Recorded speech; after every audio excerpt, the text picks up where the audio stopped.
Welcome to Switched on Pop. I am producer Reanna Cruz. I'm songwriter Charlie Harding. And I'm musicologist Nate Sloan. Welcome to the big year of 2026. And Let's go. 2/3 of us are ringing in the new year by recording in person. Oh, so fun. Me and Charlie are in the stew right now. Nate, you have FOMO? I'm pretty jelly. I'm out here in LA, where you should be, Reanna. I know. Home for the holidays. Yeah. It's good. I'm chilling it out in 30-degree weather just to record this podcast. And what better way to ring in the new year than with the second annual Switched on Pop Bingo? Oh, yeah. Yeah, this was a fun development last year. Kind of made it a little exciting to watch the charts and see what developed in the world of pop music. Felt like we had a little bit more skin in the game, so I'm pumped to repeat our predictions for 2026. Yeah, so this is our format to have an annual prediction episode, but to make it fun and we can play all year long. So it's time for us to break out the crystal balls. Once again, we've all prepared 8 predictions each, supplemented by a bingo free space, of course, to equal 25 to fill out the bingo card. Mm-hmm. So we're just going to go around and share what we got. As we covered in our 2025 wrap-up, we were on the money there with over half of our predictions ringing true. So some of them are absolutely ridiculous, and some of them will be this year as well. I think the odds are in our favor today. Nate, what do you got? What's the first prediction you're bringing to the table? All right. So one of the things that we've seen with a lot of consistency over the last decade is that people are reviving every single genre from the 90s and 2000s, right? Mm-hmm. On this podcast, we've talked about the resurgence of nu metal. We've talked about artists bringing back grunge. We've talked about artists dipping into their trance bag. Of course, vintage 2000s New Jack Swing and R&B is all over the radio dial, and even pop punk is making a comeback. So I'm here thinking, all right, that's a lot of genres that intrepid songwriters have tapped, but what's missing? And I think the only one I can locate that hasn't been done to death yet is the UK genre known as big beat. Dipping into your 90s, early 2000s stylistic bag has been a surefire way to get a pop hit. Mm-hmm. And I feel like all these other sub-genres have been tapped already. What's left? Big beat, massive break beats, funky samples, percussive bass lines. So you talking like Prodigy? I'm talking Prodigy. I'm talking Chemical Brothers. Talking Basement Jacks, and yes, I'm talking Fat Boy Slim. DJ Costanza, can we listen to some of the Rockefeller Skank? You got it, Funk Soul Brother.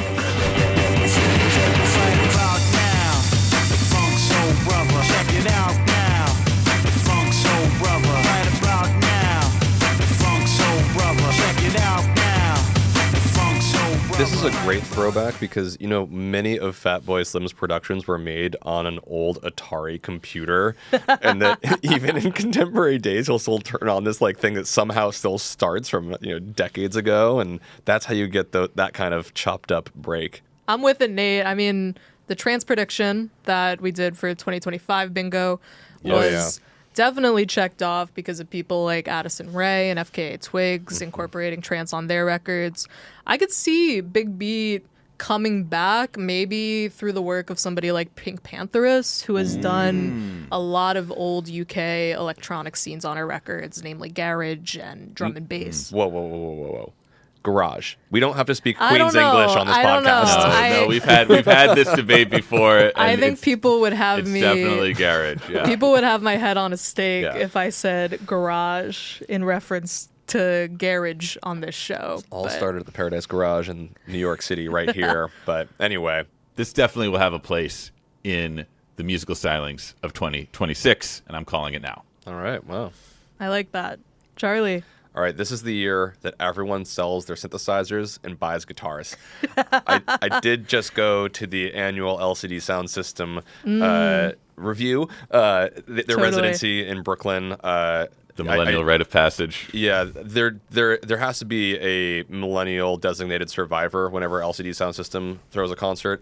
It wasn't me. I was there, and their song "Losing My Edge" talks about the ever-evolving trends of synths being in, guitars being in. I think guitars have been having a moment in pop music. Totally. "Die with a Smile," Bruno Mars and Lady Gaga had a little guitar solo in it. Yeah.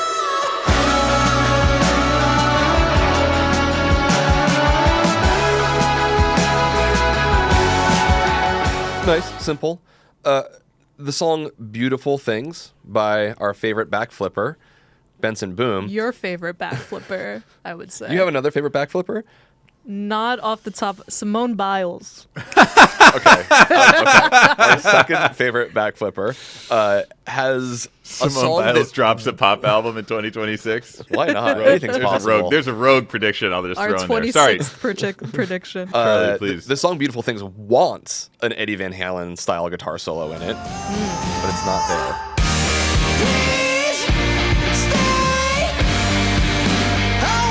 Right?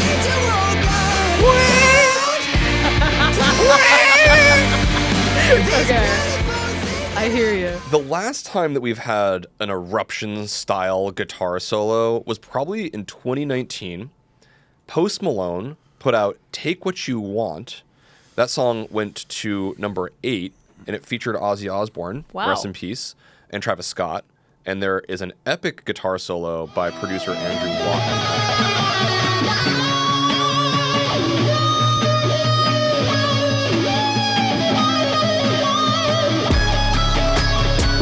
Yo. Look old. I've never heard this before.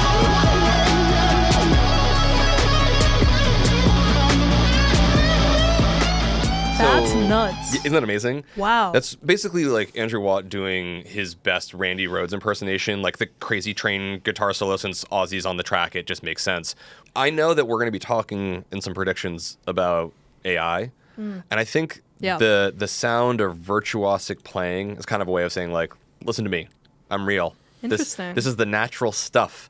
And I think that guitar kind of leans into all those human imperfections. Yeah. So that's why I think LCD Sound System had it right for "Losing My Edge." I hear that you and your band have sold your guitars and bought turntables. I hear that you and your band have sold your turntables. Guitars are making their comeback. And so the prediction specifically, I want Eddie Van Halen eruption-style giant guitar solo featured in a top 10 track. I like that. I could see it happening. Yeah. Top 10. Yeah. It's possible. So this prediction is my number one prediction. I'm going to go full throttle. I know it's happening. I feel it in my bones. So the runaway hit of this year is, of course, the song "Golden" by Huntrix from K-pop Demon Hunters. We're going up, it's our moment. You know together we're going. Gonna be golden. Oh. I have heard that song no less than maybe 200 times Yeah. in the past 12 months. I don't even think it's been out for that long. But I think that in 2026, we are going to see more animated avatars take over the Hot 100. I think Huntrix will teach people that you don't need a face. I mean, this works in tandem with AI, which, again, we'll be talking about more. But I think people see through the popularity of Huntrix that you don't need a human face to put a great song out into the world. I mean, I hearken back to the likes of someone like Hatsune Miku, who's a really big Vocaloid artist in J-pop.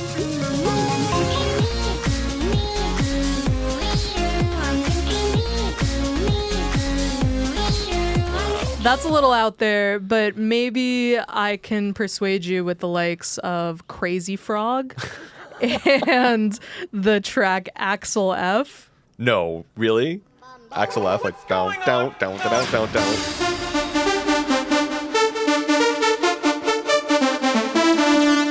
Ding, ding. Come on. Crazy. So I I think between Huntrix, Hatsune Miku, Axel F, I'm even going so far to say the likes of Gummy Bear, Hampton the Hamster. What are you talking about? I don't know the words coming out of your mouth. You never heard Hampton the Hamster before? You got to check this out. This song, Hamsters Get the Blues. This could come out in 2026 and be one of the best pop songs of the year. Mark my words.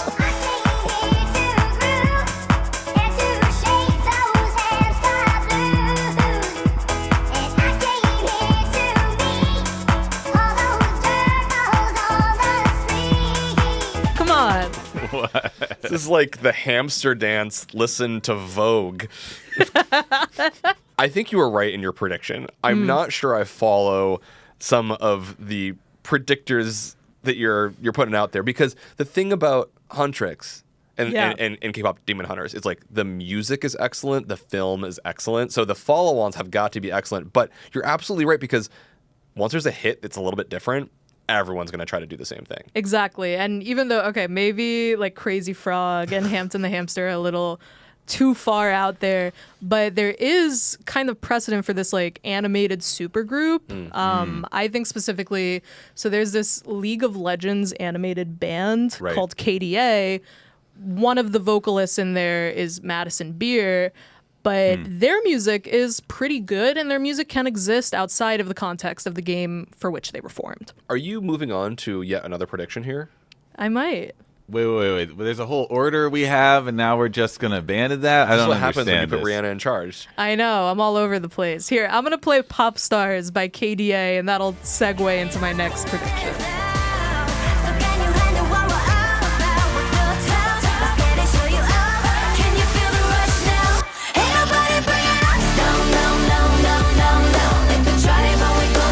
But speaking of KDA, I'll use this as an opportunity to move into my next prediction. Okay. So one of the vocalists in KDA, along with the members of Idol and the artist Jara Burns, is the artist Madison Beer.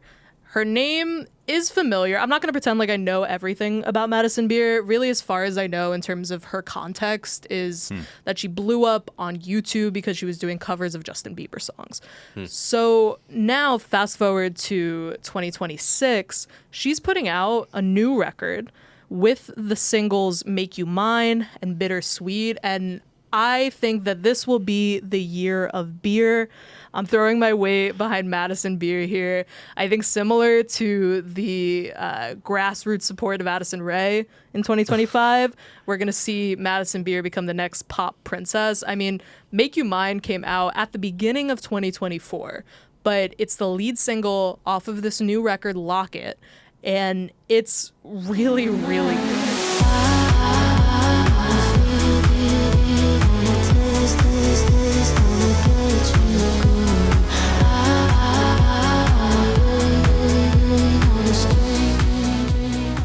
Make You Mine peaked at number 9 on the bubbling under chart of the Hot 100, but it was also nominated for Best Dance Pop Recording at the 67th Grammys.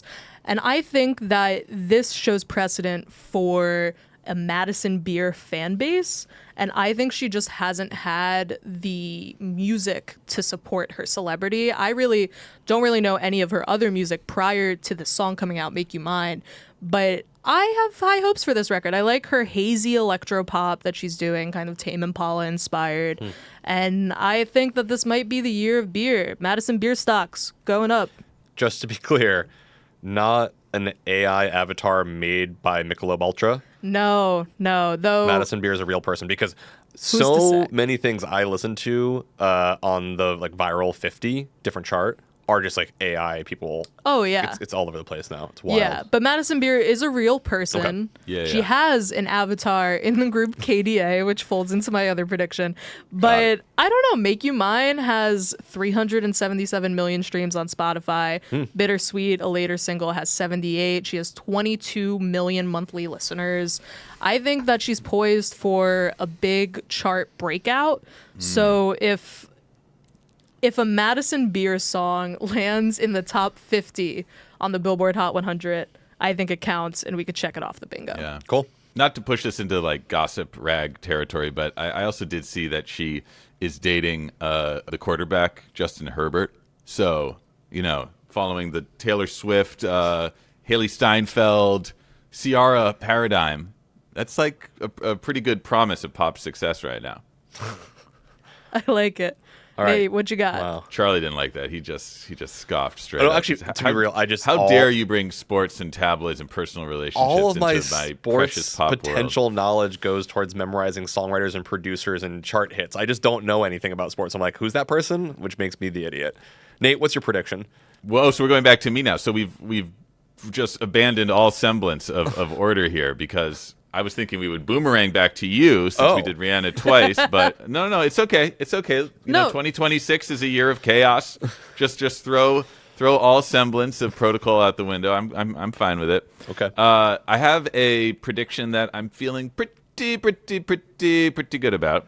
Okay. One of the interesting developments of 2025 that we touched on a few times was the rise of worship music on the charts. And I think the artist that best exemplifies this, because he's a young, mustachioed kind of Benson Boone type, making pretty catchy, dancey music that just happens to have little sprinklings of God, Jesus, and Lord in it.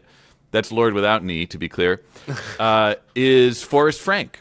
And his song, Your Way's Better, all caps, made it to 61 on the Billboard Hot 100 in 2025. Not the Christian charts, like the Billboard Hot 100 straight up. I need you now more than ever. Would you put my heart back together? I searched the world to my head just to find out your ways better. Oh, your ways better.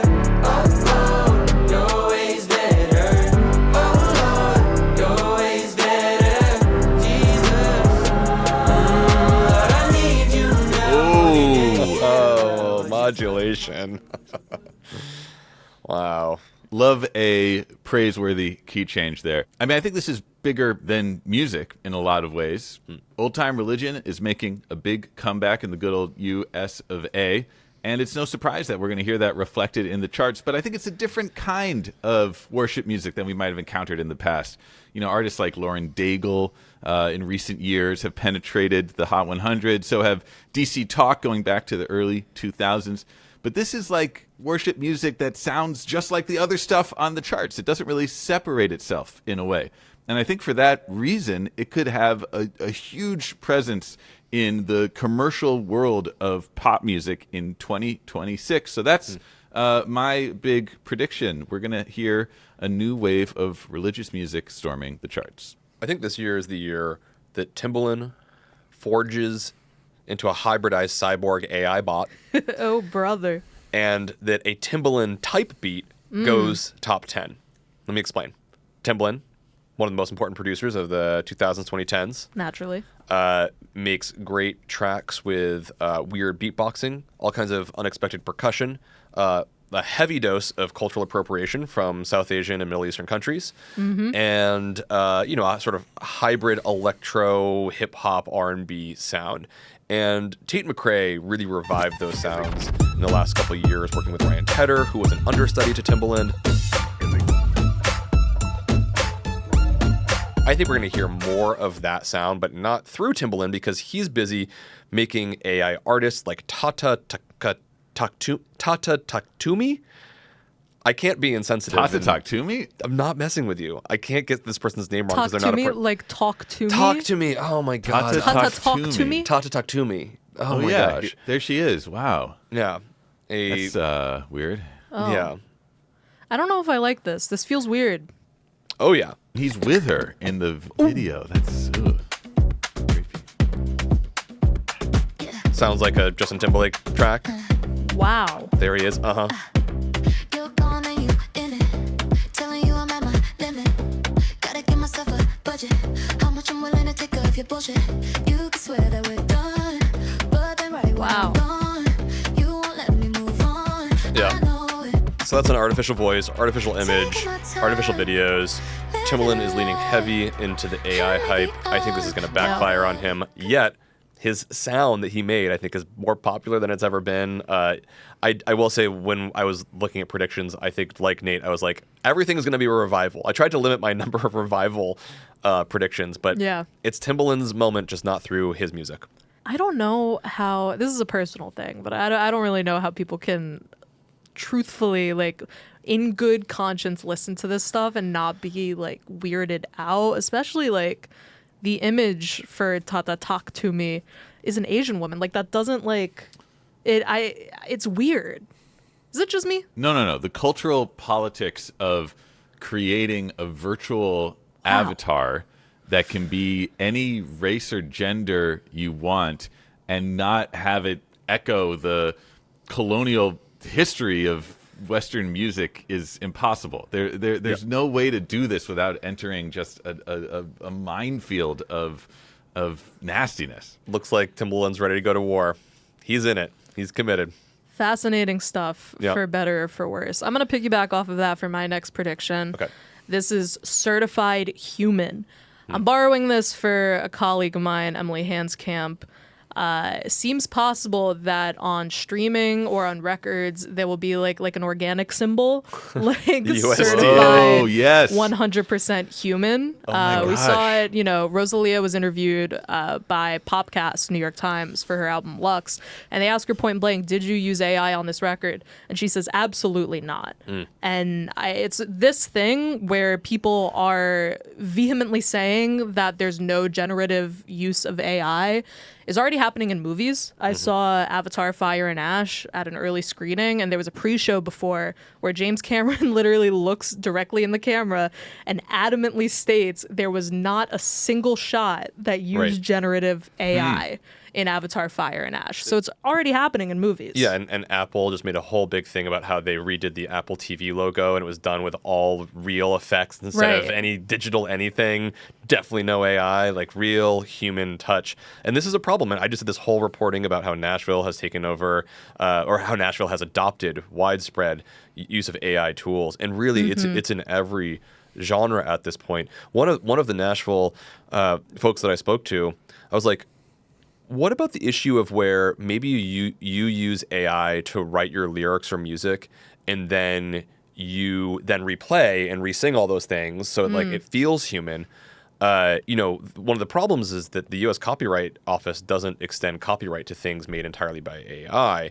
So it's possible that you might own the master recording of that recording because you've like recorded it yourself. So it's like you own the recording, but you actually don't own the publishing. The song itself wasn't written by a human. So it's like I could just steal your song and you wouldn't own it. And this person I was talking to was like, yeah, but who would know?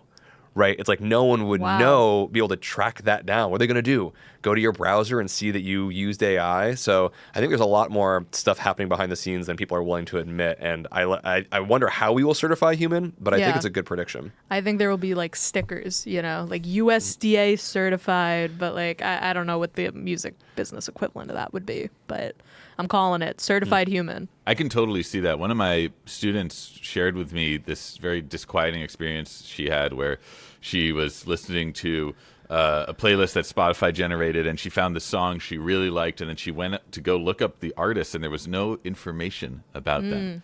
There was nothing she could learn about them, and that was her first hint. Like, wait, what's going on? Why is there nothing about this artist? And then it kind of slowly dawned on her. Like at the end of The Usual Suspects, she was like, "Oh my God, this is an AI artist. That's why there's no information about them." And that was really uncomfortable for her. Like she didn't want to replicate that. So I think some kind of certified human label would be really desired by consumers. So cool prediction. All right, last round before we go to ad break. Nate, what do you got for us? All right, here's a quickie. I said that we should be able to roll over one prediction from last year. Correct. And you all reluctantly agreed. And I got to go with the one that I am convinced is going to come true. It's that Drake is going to release a country song. Country is the biggest genre. Drake is one of the biggest artists. Drake is thirsty for hits. He'll do anything to get them. It's true. We got to have a Drake country song in 2026. One dance. It's a hoedown. I'm here for it. One line dance. One line dance. There you go. I do want to say that after our 2025 wrap-up episode, a listener commented on Spotify about our Drake country prediction and says that the closest that Drake is going to get to country music is on the song Die Tryin' off of Some Sexy Songs for You, his collab record with Party Next Door. This song has a Yebba feature, which I think is interesting. And maybe this isn't full country. I do think there's merit to your prediction, Nate, that he will go full country in 2026, but this is what we have so far. Girl, I can't decide if I should stay and say I tried. I should leave and say goodbye. It's killing me inside. And all my presence to show my affection. So that's a duet with Party Next Door. So maybe we need to see Drake fully lean in to that country, Morgan Wallen collab space. Okay. Yeah, it's borderline. This is lacking dirt roads. It is lacking all the cliches. But most importantly, I got to fact check you for a second. What was the name of the song? Die Trying. When you said it, you said Die Tryin'. I think you were trying to give him a one-up and give him some Maybe. twang. But the Maybe song so. is not a Die Tryin'. All It's right. Die Trying. Yeah, that's on me. That's on me. I think you were giving him. I think you were just giving him a layup. Yeah. Charlie. All right, I want to give it up to one more comeback. I think that 2026 has to be the year of Bruno Mars. We talked about it at the end of last year. It's been 10 years since 24 Karat Magic. He needs a new album for another decade. Here's the thing. The question is, what sound is he going to do? Yeah. He's done funk. He's done Philly soul. He's done The Police. He's done Motown. He's done New Jack Swing. He's done it all. So I'm thinking, what's left of American black music for him to pull from? I thought, well, Sinners was big. Maybe he goes blues. I think that's maybe too specific. Okay. I thought, well, he could maybe go more global. Afrobeats could definitely be a Bruno Mars direction. For sure. How about ska? Whoa. Bruno Yes. Mars loves a horn. He Yeah. loves live music. He Yeah. loves a 90s throwback. So I want some ska on a Bruno Mars record this year. I like that. So you're seeing a return from some elder statesmen of 2000s pop, like Bruno. I'm seeing a Gen Alpha chart takeover. I'm talking about a top 40 hit from a Gen Alpha musician. I looked this Ooh. up. Born from 2010 to 2024. Can I name any of them off the top of my head? No, but I'm sure they're percolating out there. I was watching, since I've been home, I've had access to cable, and there was a spot on Access Hollywood about this teenage country singer with the name Maddox Batson, who just did, I know, it's an interesting name. He just did a collaboration with, follow me here, Ringling Brothers Circus, where remixes of his songs will be used during the unicycle numbers. So this is the first time I've heard of Bro, but his music kind of sounds like country Justin Bieber in the Baby My World era. Tears in the river. He's gone, gone forever. He's the sun that's setting. So go on, go forget him. So maybe he'll chart in the top 40. I'm just looking for a Gen Alpha musician. If you were born after 2010, better get to step in those studios because you have a chart to hit. If we go to the Social Security Administration's top names of 2010, that would be the Gen Alpha cutoff. We're talking Noah's, Emma's, Liam's, Olivia's, Jacob's, Sophia's, William's, Isabella's, Mason's, and Ava's. I could see a Mason tearing up the charts. Yeah. We've made a handful of predictions so far. We're going to go to break and then fill out the rest of the bingo card when we get back. All right, so we played Popstradamus with 10 predictions already. We have... Wait, that's so good. Thank you. We have 14 more to fill out the board. Yep. Charlie, what are you hitting us with? I want to hit us with 3 back-to-back. Love it. Because they're all related. This has got to be the year of the AI backlash, right? Already, the certified human prediction. And I think there's certain ways that we might hear that. The first is I want to predict some brass tacks. Brass is really one of the most important set of instruments in American musical DNA. You know, we're talking John Philip Sousa and all of his big marches were some of the first recordings ever sold on the like, gramophones and things like that. Oh, yeah. Or what was the thing before the gramophone? The phonograph, the wax cylinder? phonograph, the wax cylinder. There you Huh? go. I think the gramophone preceded the phonograph, but yeah. Okay, sorry. Thank you, musicologist. Appreciate it. I feel like this is the year we got to go big band because brass are some of the hardest instruments to fake. When you hear MIDI brass, it's just like, it just like sounds like a fart. It's terrible. And I think AI brass also just does not sound right. I think if you want to sound like a big group of humans, we want to hear some brass. So that's the first way I think we could avoid AI. The next, I think Jay-Z might have been right back in 2009 when he called the death of autotune. This is anti-auto-tune, death for the ringtone. This ain't for iTunes, this ain't for sing-alongs. He just predicted it way too soon. It's like those Wall Street people that are predicting there's a recession every 6 months, and then they finally get it. So he had on Blueprint 3 the song Death of Autotune. I think that autotune might be in a tough position. Not the autotune effect. In some ways, I think that that's actually like, that's now just that's like distortion on guitar. Yeah. But rather, I think that tuning a vocal is right now one of the telltale signs that you're hearing an artificial intelligence song. That the vocals are too tightly tuned. They sound a little inhuman.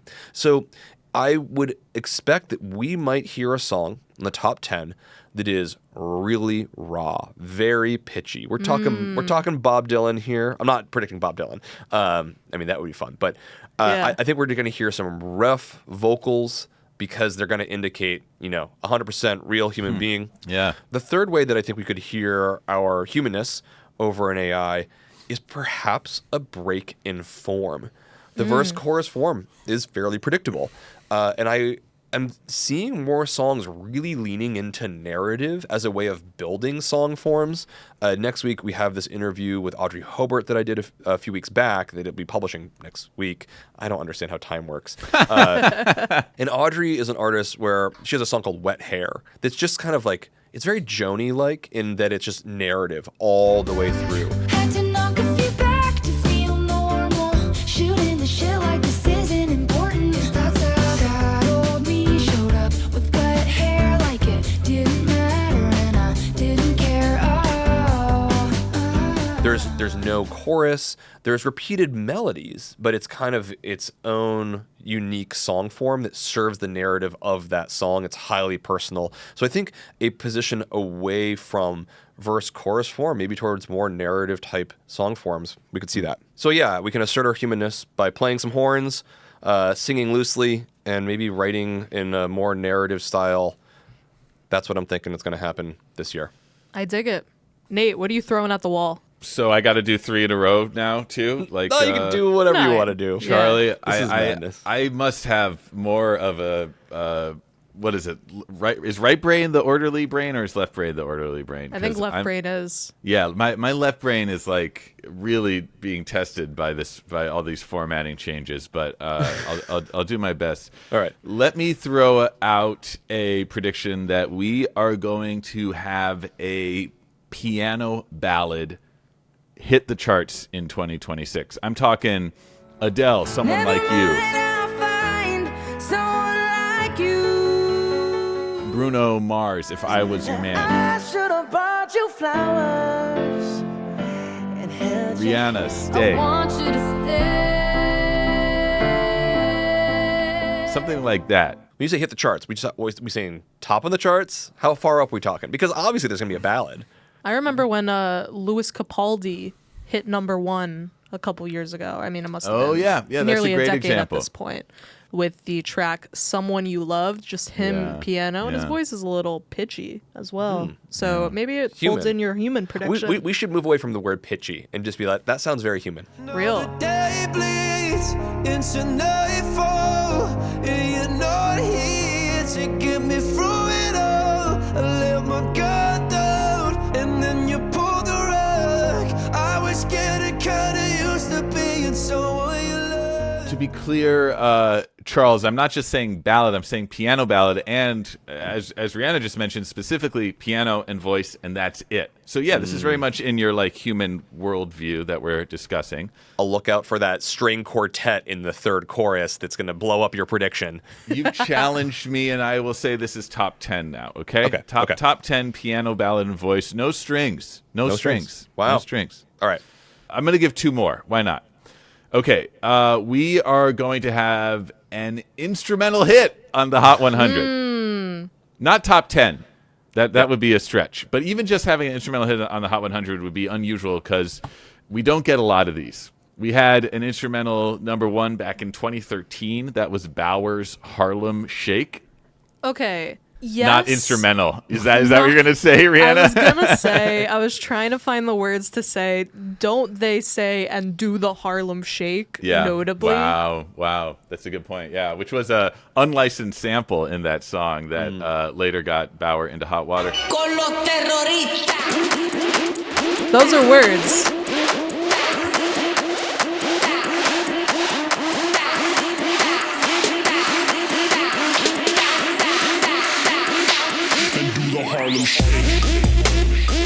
Yeah.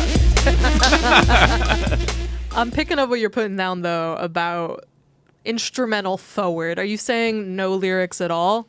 I mean, yeah, why not? Let's go no lyrics at all. And I feel like I have some confidence in this because if you scroll through TikTok, you're hearing instrumental songs constantly. I feel like social media has actually kind of primed us for instrumental music, and it feels like it's only a matter of time before one of those viral hits actually cracks into the Billboard Hot 100. So there's one place my they could prediction. come from would be film. Looking with some quick research, some past instrumental hits on the Hot 100: Star Wars theme / Cantina Band, Chariots of Fire, Miami Vice theme.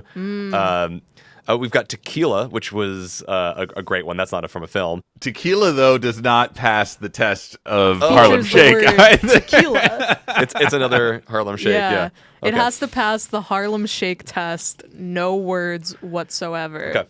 Love it. Dig it. What's your third prediction, Nate? We live in scary times. I think music is going to reflect that. Expect some horrorcore tracks on the Hot 100. Are you saying Insane Clown Posse in the top 20? I'm talking ICP. I'm talking Gravediggers. But really, the most contemporary example of this would probably be Billie Eilish. Take a song like "Bury a Friend."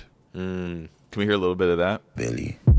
I forgot about that. Oh my God. Okay. Step on the glass, staple your tongue. Bury a friend, try to wake up. Cannibal class, killing the sun. Bury a friend. I wanna end me. Yeah. It's heavy. I need her to make more music that sounds like this. Yes. I'm done with Birds of a Feather. I'm done with Lunch. She's happier than ever. Let her be. Maybe, it's like we talked about in the Disney episode, people don't want to hear pop stars happy. And unfortunately, maybe I'm one of those people. I need the bass heavy, muted Billie Eilish. That's what I like from her. So I could see this happening, Nate. Pair her up with Rob Zombie for a production duo. Yes, exactly what I want. Whether it's Billie or another artist, expect some songs with that dark, horrific imagery heading for your eardrums in 2026. All right, there's my little trilogy of predictions. Reanna, what have you got for us? All right, I'm going to rattle some off right here. So I think an album sequel will hit number 1 on the Billboard 200.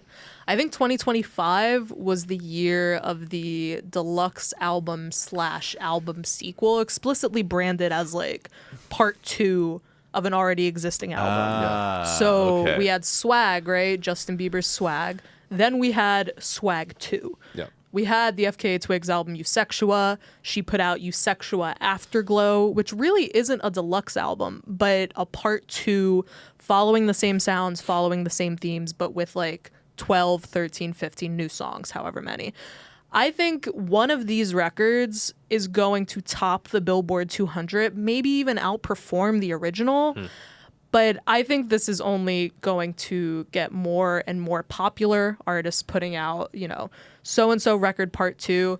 Madonna my queen of pop, has already announced Confessions on a Dance Floor Part 2, which is supposed to come out at some point this year. I mean, jury's out whether or not it'll actually happen, but I don't know. I could see that hitting number 1. My money's on Madonna, right? Because this is exactly what it is, a part 2 of an already existing album that was really popular, probably her last major record in America. So I think a sequel will hit number 1 on the 200. That's what I'm pulling for. 2025 was the year that the deluxe album was rebranded, because deluxe says you get some songs that were throwouts, right?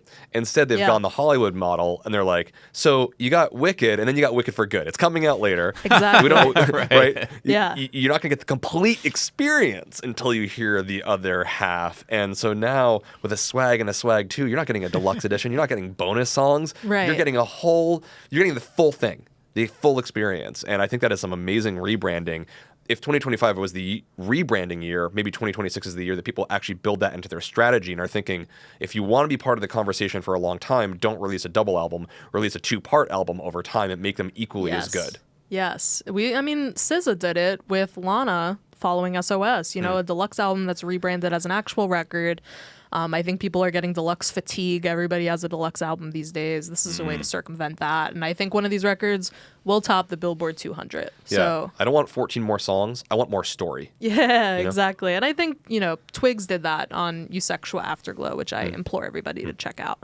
My rollover prediction from last year, I was pulling for it. We came so close and it didn't happen. A Spanish language number 1 on the Billboard Hot 100. Yes. Bad Bunny's Debí Tirar Más Fotos, the title track, came at number 2 on the Hot 100. We were so close. Who edged him out? Ooh, that's a good question. Hold up. Morgan Wallen. No. I don't actually know. You know what inched it out? Die with a Smile. No. Mm-hmm. Isn't that wild? Yeah. So I think 2026, maybe as a result of the Bad Bunny Super Bowl halftime show, we're going to get one of his songs catapult to number 1. I'm pulling for it. It's been a long time, and I think it's about time. So hopefully that'll come up soon. Super Bowl's next month. And my third rapid fire prediction, I think there will be a comeback of the cover song. This year, one of the most critically acclaimed songs of the year was in the indie scene. MJ Lenderman did a cover of a This Is Lorelei song called Dancing in the Club. He kind of twangified it. And I know it's only cards, but love, I feel your heart in space. While we were dancing in the club, I gave my diamonds all away. Landed on a lot of best singles of the year lists. But 2026, I think we're going to see a cover song make its way into the top 40. People have been putting out cover records. There's a Michael Jackson movie coming out. I could see a cover album be tied to that, kind of a compilation like they did with Talking Heads a couple years ago. I could see a cover song come back. That's one of my predictions. I don't like this prediction. I think it's a good prediction. Yeah. The reason I don't like it is that the easiest thing to make with AI are cover songs. Ooh. And going all around short form video right now are these like soul covers of rock songs. And I just think that they are so easy to produce with AI might make them cheaper, like less of an effective marketing scheme. Interesting. But I don't think I think it will take at least a full year's cycle before that novelty wears off. People love a cover song. I think you're absolutely right, but I think the whole cover market's going to change. Interesting. I think cover songs have always been successful. I mean, there's always space for them. Like, I think of the BBC Live Lounge covers, where they get established artists to cover their favorite songs. Triple J like a version. Yes. One of my favorite formats. Exactly. Yeah. So, I don't know. I could see more cover records coming out this coming year. There's yet another Talking Heads cover album dropping at the end of the month called Naive Melodies, which aims to highlight the band's black influences through artists like Aja Monet, Bilal, and the Zambian rock band Witch. And I just got to play a little bit of their cover of Once in a Lifetime by Talking Heads, because this is the vibe that I want to take into 2026. And you may find yourself in a beautiful house with a beautiful wife. And you may ask yourself, well, how did I get here? Letting the days go by, let the water hold me down. Letting the days go by, water flowing on a Rihanna, forget what I said. That is a certified human cover. Yeah, you can't That's make that with awesome. AI. No, that's cool. Yeah, slap a sticker That's what on I it. think is going to be successful. It's a fair trade cover right there. All right, where are we taking it, Nate? There is so much discourse, not just in music, but in every cultural field about the Nepo baby, right? Music is no exception. But one thing I haven't seen yet is a Nepo baby duet. Are you sure? Perhaps. I mean, maybe throughout history there have been examples of this. Let me think. I'm thinking of Nat King Cole, Natalie Cole. There you go. Unforgettable. That's a great example. What about Zoe and Lenny Kravitz? Ooh. How about a Maya Hawke, Ethan Hawke duet? I would love to hear that. They've been doing some press together. Yeah. She's a good singer. He's played Lorenz Hart recently. He's played Chet Baker. Chet Baker, you know? Wow. So Versatile. let's see the Hawks do it. I've got some more options for you. Do Miley Cyrus and Billy Ray make amends and release a song together? I was going to say Doubt they're not it. on great terms right now, but hopefully. Samia and Kathy Naimi, the great comic actress. Are they going to drop a track? Peggy Hill? And maybe Gracie Abrams and JJ do a song together. He played keyboard, I'm pretty sure, on something. How about Cool Guys Don't Look at Explosions. That song. He plays keyboard on that. how about incoming mayors, Zohran Mamdani and his mother? What's his mom's name? So true. Young Cardamom. Former SoundCloud rapper Zohran Mamdani. Interesting. Mira Nair. I could see that happening. The director of Mississippi Masala. There's a lot of options for this one. I think the Nepo baby duet is coming. I like it. Charlie. I think we're going to hear some real musical resilience coming from Jamaica. The island nation, has really struggled in rebuilding from Hurricane Melissa. So many people are displaced, but Jamaica consistently delivers the most danceable and resilient music. So much of the history of popular music comes from Jamaica, whether it's obviously ska, reggae, but also all the sound system culture that really helped birth hip hop, dance music. I don't know exactly who it's going to be, but maybe a track from like Shansia, one of the biggest stars in Jamaica right now. She was featured on a Shake It to the Max remix this year. Banger.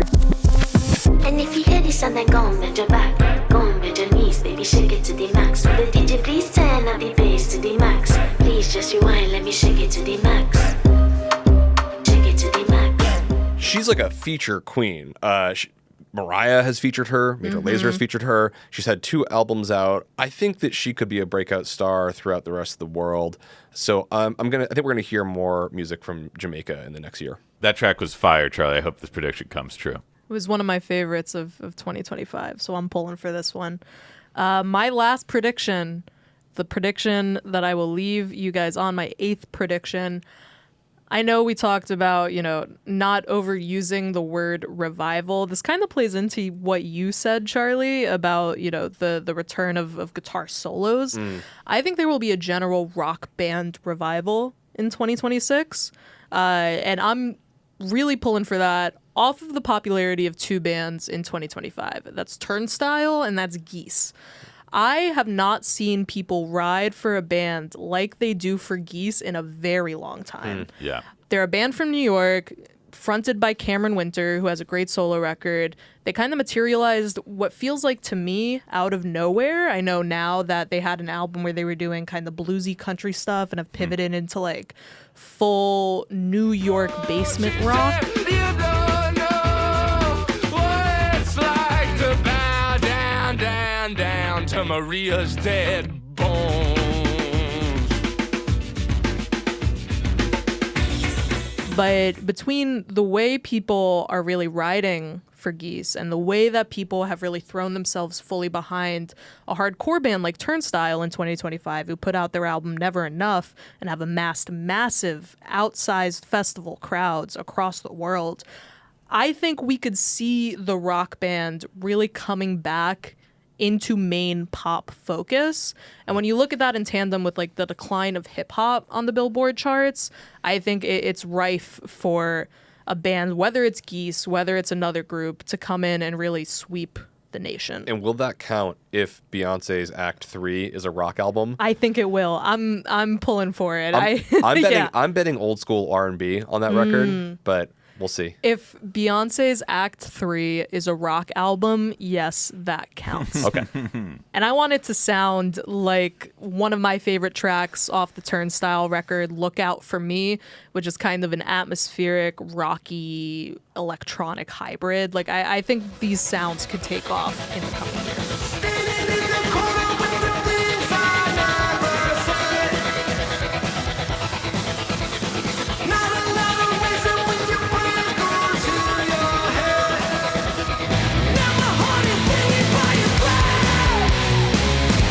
Rock Revival 2026. That's my final prediction. Let's round it out. I have one that might step on your toes a little bit, Reanna, but I also think it's different enough. What about jam bands taking off in 2026? Absolutely. I'm all here for it. Come on. Oh, we're going from geese to goose, aren't we? We're going from geese to goose. My goodness. Yes. And not just Goose. King Gizzard and the Lizard Wizard, right? Oh, yeah. Fish and the Grateful Dead selling out the Sphere. I mean, this is something that's been bubbling up for a while. We've talked about it on the show before when we spoke to folks like Dave Harrington, guitarist for Taper's Choice, an up-and-coming jam band. There's something about this model that really speaks to people in this increasingly digital age that we've been talking about. There's something so analog and organic about the jam band experience. This music is going to have a moment. How do I quantify that? I mean, I don't know. A Hot 100? Maybe not, but Billboard 200, maybe? We could see some action there from a jam band. How about that? I don't know. I went to the second and third Bonnaroo, which were jam band heavy in their day. And looking at their lineup right now, Skrillex, Fortet, Vince Staples, Spiritual Camp, The Strokes, Rufus Du Sol, Noah Kahan, Kesha. I mean, I'd like to see many of these acts, but they're not giving jam band. Geese is on the list. But I'm ready to see it. I'd go back to Bonnaroo too. I gotta say, I saw King Gizzard and the Lizard Wizard in 2025 at the Hollywood Bowl, and it melted my face off. It was one of the best shows I saw last year. I need more people to hop on the Giz train. So I'm all for it, personally. More face melting, more always be peaking. That's what the jams give us. More microdoses in 2026. People need to get on board to really appreciate this music. I'm going to go right into my last prediction.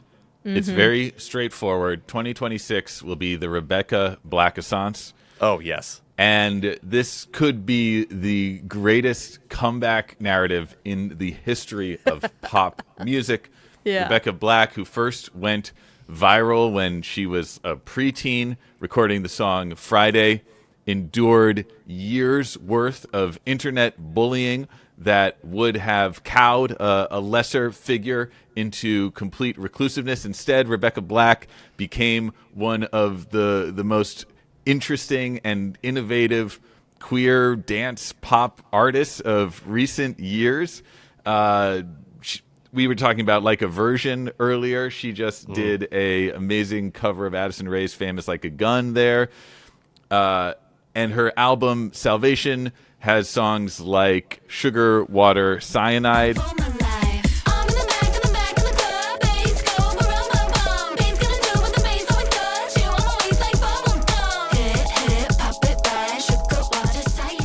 I really like that song, Nate. I think like the past few years, the scene that has previously been known as hyperpop has splintered in so many different directions, like, you know, progressively more brain rotted the more time goes on. And I could see the more bubblegum pop focused acts like Rebecca Black, like Slater, really connect with a lot of Gen Z listeners. So I don't know, I could see this happening. If Rebecca Black can top Friday, which peaked at 58 on the Billboard chart back in 2011, if she can overcome that, it will be, I'm just going to call it the greatest redemption arc in pop history. I like it. All right, what do you guys got to finish us off here? I think that the Rebel Alliance is going to have an anthem. The Resistance isn't dead. It's been hiding on a forest moon of Endor, building up its reserves. to take on the second coming of the Death Star. They have been shedding their instruments. Nerd. They've been working on a major protest song that is going to take on the dark side. I just think this is the year that we're going to hear a major protest anthem from any political party. We live in really heated times. Yeah. And I think we're going to hear something that takes on the current moment. It's definitely going to be on the charts. It's maybe like a top 20 song. What is the We Are Charlie Kirk song of 2026? What is the Epstein's Let's Go, Island Brandon song? Yeah. That's not a bad title. What a depressing prediction to end. Oh, wait, Bingo or on. it could be like, Save the World. Or Save That's true. you know, Will Dickey's Earth, Part 2. We Are the World Part 2 would, could happen, maybe? Yeah. Who would be in it? Oh, my gosh. Who wouldn't? Maybe it'll be reflective of what is clearly one of the big themes that we're seeing in 2026 is the human takeover of music, which is a funny thing to think about. Why do humans need to reclaim music? But maybe that protest anthem is something about putting the power back in the hands of the people, and like literally back in the hands, right? Guitars, brass instruments. Yeah. Rock bands. There's a clear theme here that is materializing in our predictions for 2026, and it's Bingo blotters. Blotted by hand on those bingo cards that we will be Nice. distributing digitally. But you can print them out. We're going analog, baby. Yeah, send them to us. Send them to Charlie. I don't want anything. Send them to Carrier pigeon only. We'll set up I a think they're PO extinct, box. right? Yeah. We didn't have anything as crazy as kazoos or alien concept albums on Kazoos our are not predictions this crazy. year. To some. But with that, we have our 2026 switched on pop bingo. We have everything from Big Beat to the Year of Beer to the return of Bruno Mars. All things I could see happening. So keep a watchful ear to the Billboard charts and otherwise. And we'll revisit this. You can get your own bingo card on our website and in our show notes. Your bingo card will be personal. And if you get bingo, we want to know. That means you are the most on top of it pop follower in the world. Yeah. And we'll make sure that, you don't go unnoticed. Yeah, we'll give you a special shout out on the show so the world can know of your pop brilliance. All right, we've got a lot to keep track of in 2026. This is going to be fun. And more immediately, what's on tap for next week, y'all? Next week, as I mentioned, I'm chatting with Audrey Hobart. Yes. A live conversation in front of many of my students. Really fun. One of my favorite artists of the year. She's definitely breaking the mold, writing some of the most beautiful narrative songs that are also bops. So we're chatting with Audrey Hobart. We've got some more fun stuff later in the season. We got the Grammys coming up, so on and Oh, yeah. whatnot. Yeah, lots to look forward to.